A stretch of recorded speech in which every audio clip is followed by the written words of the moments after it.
Assalaamu calaykum. Hormadan waxaan uga hadli doonaa macallinkii xishoodka badnaa ee madaxweynaha noqday. Macallinkii hore ee jaamacadda ayaa u muuqday inay ku adag tahay inuu soo jiito qalbiyada da'yarta reer Tunisia ee shaqadoonka ah.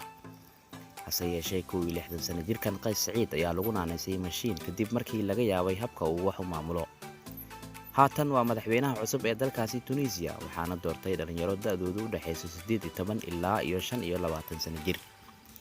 Waxaanu u hamuun qabnaa hab cusub oo waxaanu doonaynaa nidaam ka beddelan kii hore. Sidaasi waxaa sheegay Yuusuf Bajawa oo ah arday dhigta kulliyadda injineernimada. Inta badan way dhacdaa in siyaasiyiin tiro ah ay ku guuleystaan codad badan, hase yeeshee Mr. Zelensky iyo Donald Trump ayaa waxaa caawiyey caanimadii ay ka heleen muuqaaladii telefishinada. Jawaabaha uu ka bixiyey shaqo la'aanta dalka ka jirta, maadaama uusan ahayn mid kulamada ololaha doorashada ku saabsan qabta, balse wuxuu safar ku tagay 100 magaalo oo dalka Tunisia ku yaala, isagoo codbixiyaasha foolka fool ula kulmayay. Masar Saciid xoogag shisheeye ama gacan dibadeed taageero kama haysan, isagoo oo sheegay xitaa inuu baasaboor uu dalka kaga baxa haysan.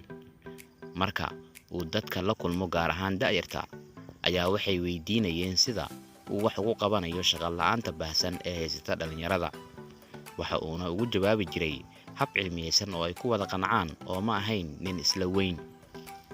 Fasallada uu u dhigay Qays Saciid ayaa waxaa buux dhaafiyey ardayda kuwaas oo xitaa qaarkood ka imaanayay jaamacadaha kale.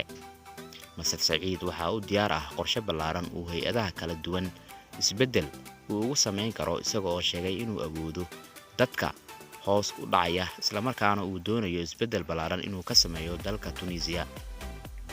Waa kuma Qays Saciid, madaxweynaha cusub ee Tunisia. Qays Saciid waa barofesor sharciga bartay oo 61 sano jir ah, waana madaxweynihii ugu horeeyay ee xilka madaxweynenimada ku guuleysta tan iyo markii uu geeriyooday madaxweynihii hore ee dalkaasi Beji Caid Essebsi 25 bishii Julaay. Masar Qays oo ah madaxweynaha madax bannaan oo ku tirsan xisbi siyaasadeed wuxuu doorashada ka helay 72.71 codbixinta doorashada wareegga labaad ee la qabtay 13 bishii Oktoobar. Waxaanu si la yaab leh ugu guuleystay musharaxii la tartamayay Nabil Qarbi oo ah hogaamiyaha xisbiga weyn ee baarlamaanka Tunisia, tirada kuraasta xildhibaanada ugu badan ku leh. Taariikhdu markay ahayd 22 bishii Febraayo 1958 ayuu Masar Saciid ku dhashay magaalada Beni Khiyaar oo ka tirsan gobolka Naabul. Waxaanu Masar Saciid leeyahay 3 carruur ah. Shahaadada digriga koowaad wuxuu haystaa sharciga caalamiga ah, wuxuuna ka soo baxay kulliyadda sharciga ee siyaasadda ee jaamacadda Tunis. Shahaadada dibloma wuxuu sidoo kale uu ka haystaa sharciga dastuurka, isagoo jaamacadda Tunis ka ahaa profesor dhiga culuumta sharciga.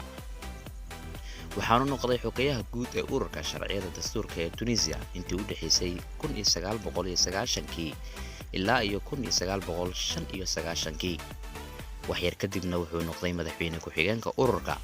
1990 Masar Saciid wuxuu noqday agaasimaha waaxda cilmiga sharciyada ee jaamacadda Tunisia, isagoo ka mid noqday khubaro jaamacadda Carabta uga shaqeysa machadka xuquuqda aadanaha ee jaamacadda Carabta.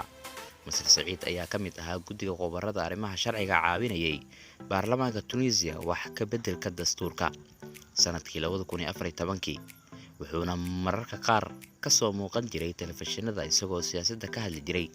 Markii ugu horeysayna wuxuu TV uu kala hadlay shacabka dalkaasi isagoo ka hadlayay hadal caadi ah oo la xiriira dastuurkaasi. Wixii markaa ka dambeeyayna ma ahayn mid siyaasadda ka soo muuqda. Waad ku mahadsan tahay la socoshada warbixintan. Haddii aad ka heshay,